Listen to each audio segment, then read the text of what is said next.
The rationale is because we think that with this, with BTO, because of the MOP effect, they are sitting on a very potential profit margin if they do decide to exit.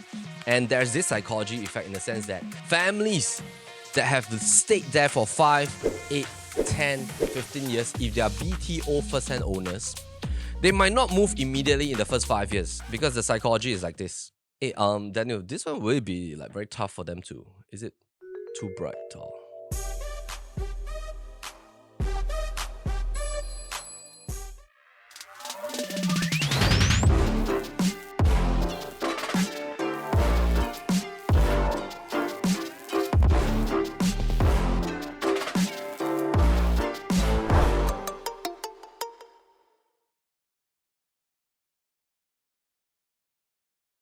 All right, welcome back to NOTG, Cracking the Code. Today we're on episode 4, and what we're going to discuss today is basically this effect called the exit audience effect. And this exit audience effect has a specific kind of exit audience that we're talking about, and this is pertaining very much to the OCR district, meaning the mass market district. And of course, with the latest classification that was being announced on National Day Rally, removal of non-matured and matured HDB housing kind of terminology into standard plus and prime. If you have not seen the previous episode, we talk about the one HDB and one condo investment model that is being linked with the ripple effects from this standard plus and prime. We're not saying that it would definitely happen, but we're just saying that it might happen 14 years later in terms of the new policies. But of course, that is like way later, 2037, 2038. But if HDB has already reclassified that, because Singapore is already modernized, we're like a first world country, and in fact, a lot of mass market condominiums has actually outperformed CCR and RCR condominium projects.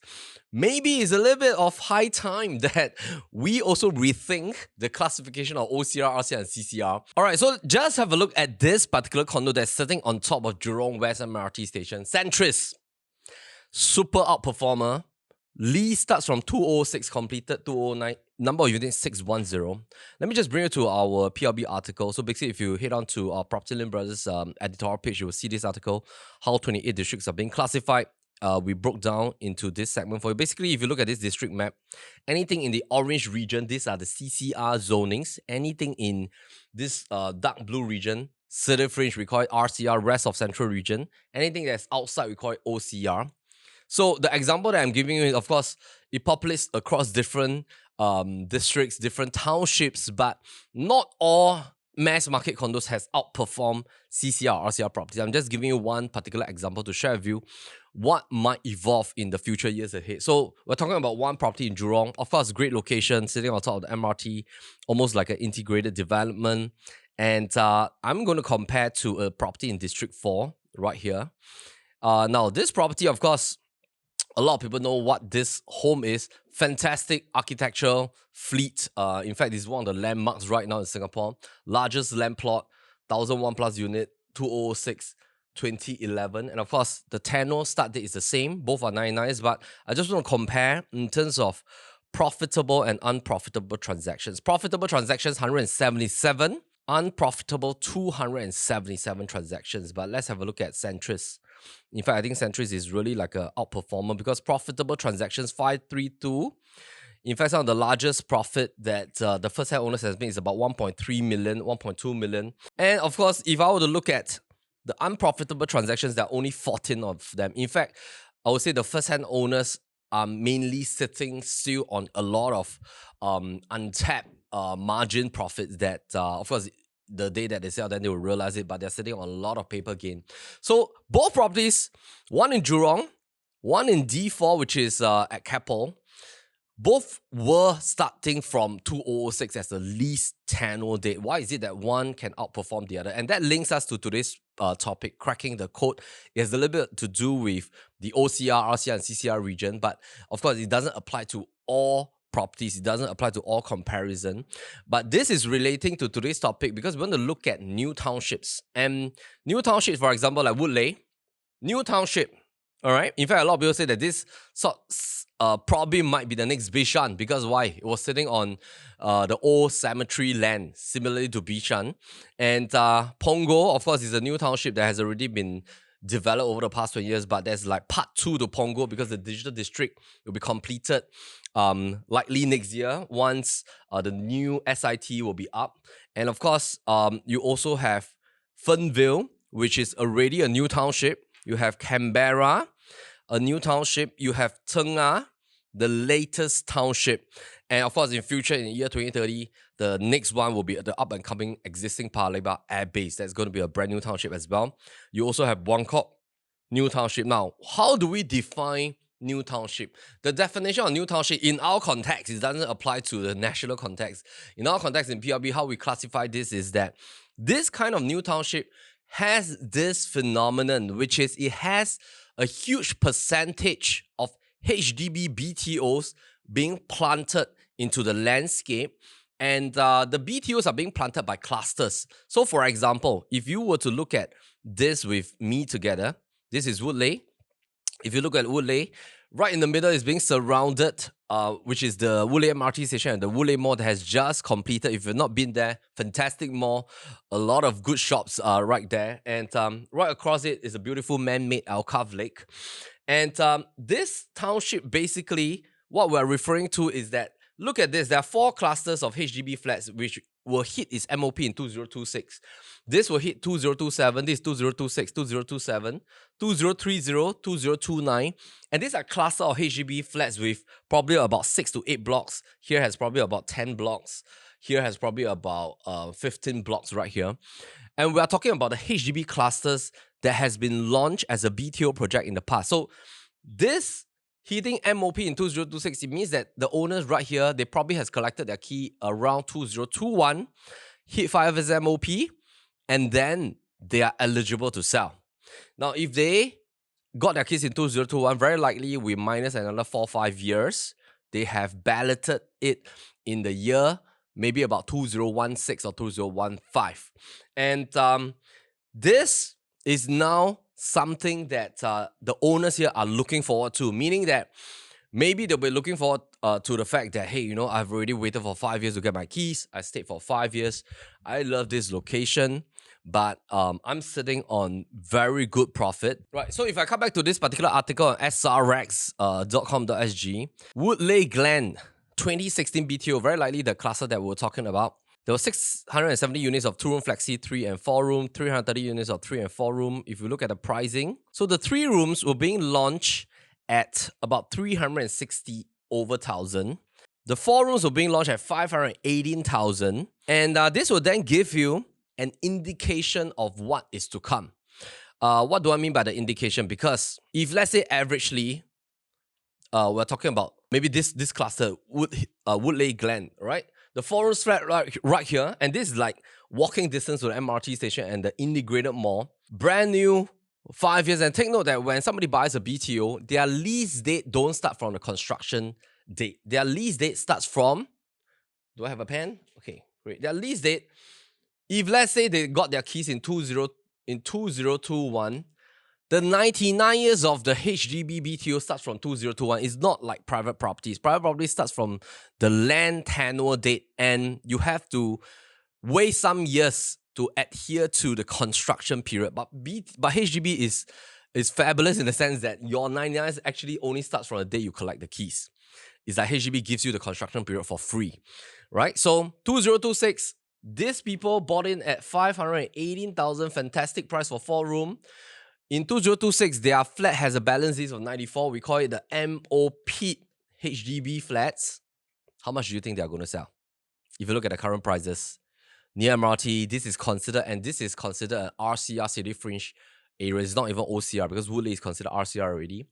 City fringe, near the town. Next couple of stops, you're going to hit Bugis already. And how much would they sell? 900,000, 950,000, roughly about that. Let's just take it at probably about $900,000. if they were to exit at 900,000, they enter at 518, they are looking at a profit of close to about 300 plus to 400,000. And if they have already paid down their loan significantly using their CPF and with grants, maybe the EHG grant or something like that, they might be looking at even encashing more. Maybe they might be able to encash about 500,000. So this is the kind of exit audience that we're talking about in new townships, because if there's a lot of MOP BTOs, and if the price that they enter with the exit price allows them to sit on a huge margin, that allows them to then think about whether should they want to upgrade to a condo within the same township, or do they want to go somewhere more central or swap locations. And of course, with that backdrop, we will then use our MOAT analysis as a key anchor point, because with our MOAT analysis in PLB, out of the 10 factors, if you notice, there's one factor here called exit audience bracket HDB upgraders, and that is why we like to look at this for OCR properties. If you look at this Punggol district, I just bring up 3 condominiums. One is Treasure Trove right across the Punggol MRT station, and right across Watertown Mall. Is it Watertown? Waterway Point. Okay. Right across Waterway Point.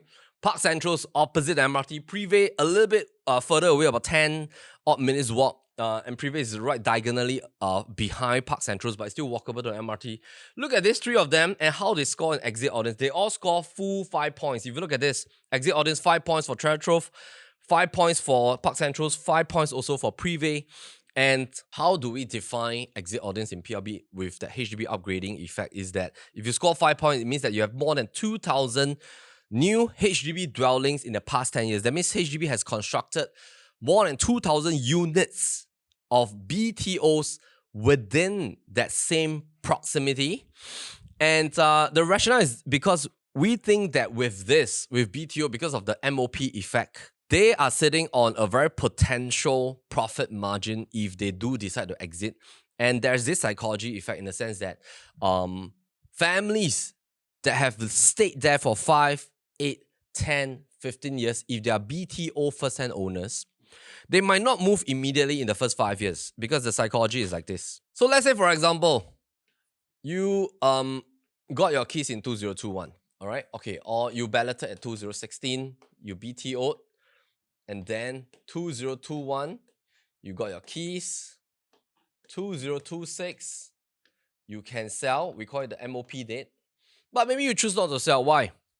Very likely, during these 5 years, you spend your first year doing your reno, getting used to it, enjoying the couple time as a young couple. Maybe by 2023, you decided to have children, all right? And then maybe your child is born in 2024.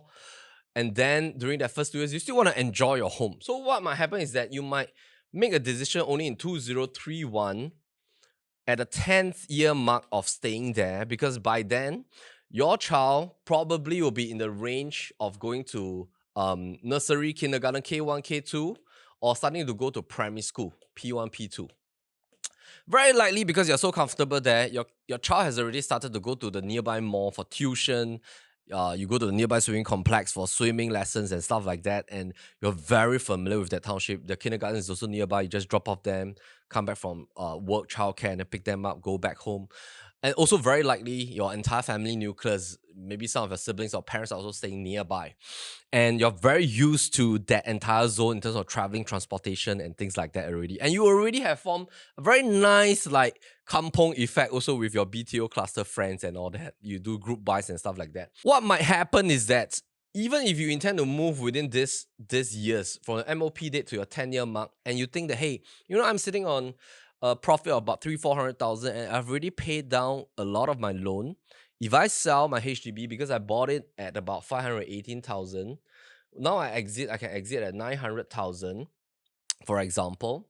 And after I less off all necessary fees, maybe in terms of cash and CPF, I can clear up close to maybe about 600,000, and that will then allow me to move up to maybe a property close to about 1.8 million. And then you might be thinking, should I still continue to stay in this same township because all my friends and my kids and my way of life is here? Or should I move out to a brand new town that I don't know any neighbors and things like that? So this will be a consideration point, because this is what we call the stickiness effect. Stickiness is formed and when we have a comfort level in a certain area, which is why you always talk to friends and family members, right? Like, for example, if your friends grew up in the West, most of the time when they are going to get married, there's always a discussion with their spouse and partner. Hey, you know, should we stay back in the West? But if your spouse grew up in the East, maybe your spouse will prefer the East, because there's always a familiarity effect, a comfort kind of effect that we don't want to give up, right? Our parents are there, our friends are there, we grew up there, our schools are there. Most likely, our friends attending the schools there also grew up in that area. So you have a lot of fond memories in the region. That's why people that grew up in the East, they want to go back in the East. West, go back in the West. Your friends in Woodlands, you also want to go back to Woodlands. So this is only natural because we are all human beings. And the stickiness effect is very important because that relates to our decision metrics here. Now, just imagine, if we look at the entire map in Singapore, if let's say you're intending to buy your property for your own stay or whether for investment, the strategy now can change because it's no longer too much about OCR, RCR and CCR. Now, OCR is all this zoning right here. But if you were to study the different townships here, each township now is extremely established and powerful in the sense that there's a lot of MRT stations. There are good shopping malls. In fact, some of the rentals, just look at Serangoon Next Mall. If you go and inquire about the PSF rental of Serangoon Next Mall, which is in Northeast Zoning, in D19, Serangoon is a cross-island line MRT station sitting at the basement level of the Next Mall. And the Next Mall is extremely huge because it has about 300,000 square feet of retail space. The rental PSF there, if you want to rent a shop in Serangoon Next Mall, is extremely expensive. It can be comparable to some malls in the township region. Why? Because the volume is huge. The traffic, human traffic is extremely huge. There's a lot of people coming here because it intersects between the Northeast MRT line and the Circle line. And this is such a fantastic shopping mall that a lot of heartlanders love to go to. Now, most of the regions in OCR already have things like hospital. You look at Jurong, you look at Yishun. Woodlands is going to have their own hospital. Northeast region already have Sengkang Hospital. East region already have Changi Hospital. So Yishun, you have Ng Teng Fong Hospital. Jurong, you have Ng Teng Fong Hospital. Yishun Hospital is which one? Khoo Teck Puat Hospital. You look at international schools. Indian International School is being shifted to Punggol. SIT is going to be established in Punggol. You look at Changi region, you already have its own university. The latest shift was actually from OFS, Overseas Family School. It was from River Valley being shifted to Pasir Ris. And I call this like a decentralization process because I think our government is extremely smart. They want to make every township to be self-sustainable. And of course, with the rejuvenation of CBD area, it has its own plans as well. But I think in terms of a township, a mixture of hospital with international schools, with different kinds of stuff going on, every township now seems to have its own pivot. And this means that whether you're looking at the first property for your investment or second property for your investment, if you're going with the two property model between you and your spouse, sometimes what this might mean is that because we already have about 16 rounds of cooling measures, and we all know that if you want to exit, most likely you're going to sell a property to the next Singaporean family. One strategy to look at is, of course, this exit audience with HDB upgrading strategy that we are talking about. And if you can leverage on this, then I think you have added more security or safety benchmark level into your property investment because you know that there's going to be a stickiness effect. You know that there's going to be a comfort effect. And there's an existing group of BTO owners sitting on healthy margins. It's just whether they want to sell or not. If they want to sell, this is a ready audience. If they don't want to sell, that's all good and fine. So this is Woodley, all right? Fantastic, a lot of clusters sitting on healthy profits. You look at Punggol as well. Punggol, you thought that the construction is going to stop. Now they're all building all the seafront, North Shore HDBs. In future, all this facing towards the sea one, they're going to fetch very high quantum as well. There's going to be its own LRT station and MRT station, Punggol Coast right here. And this is near to the Coney Island. I mean, a fantastic kind of setup. You look at Fernville. Fernville, there's no MRT station, but some of the properties here has performed extremely well. For example, you look at this High Park residences, they are sitting on a very healthy profit gains because a lot of this Fernville, in fact, Fernville HDB has outperformed some of the Sengkang HDB because of its like new design. And then this town, somehow people just love the fact that it's like a nice enclave on its own. And then if you look at Canberra, of course, there's a lot of BTOs that's going to hit MOP as well. Some has already hit MOP, very near to the MRT station. All these projects has also done very well. And Tengah will be the next one. Buangkok as well. Sengkang Grammar has done extremely well. And in future, of course, all these HDB upgraders, if they are sitting on healthy profits, they will be able to upgrade some of the properties within the MRT station. So I think one first step to look at is that if you want to have a little bit more kind of like a certainty, that means you don't want to worry about, like, hey, in future, if I were to sell, will there be somebody to take over my property? Then maybe the first step, if let's say you yourself want to have more certainty, you can first look at the OCR zoning that is having this first set of criteria first, all right? You start from the MRT station. If there's a mall, I think it's an added plus point. Then you stack on it, all right? You stack on the fact that what about the exit audience in terms of the amount of BTO that is being built around the condo in that township? And then you move on to schools. The more you can stack on, the better it is. And of course, last but not least, when you go with the type of properties, let's say you have fulfilled this type of properties that 3-4 bedder is, in my opinion, I think is a very important factor because you're targeting BTO families.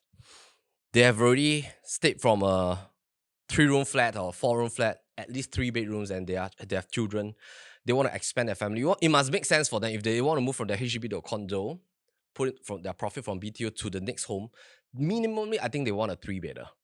So I think by and large, if it's possible, aim for this bedroom size so that when you want to sell, there's a ready exit audience targeting at the exit audience right here. So I hope that this cracking the code part 4 is useful for you. And I'm going to see you on cracking the code 5. We're going to dive deep more into the thought process behind how we look at certain things, how we think. Of course, this is the way that we have analyzed properties over the years. We have served our clients very well, even for ourselves as well. So I hope that this has added value to you. And of course, if you want to see any particular kind of comparisons or things that you want to discuss about, leave a comment in the comment box below. I'll be very happy to look at them.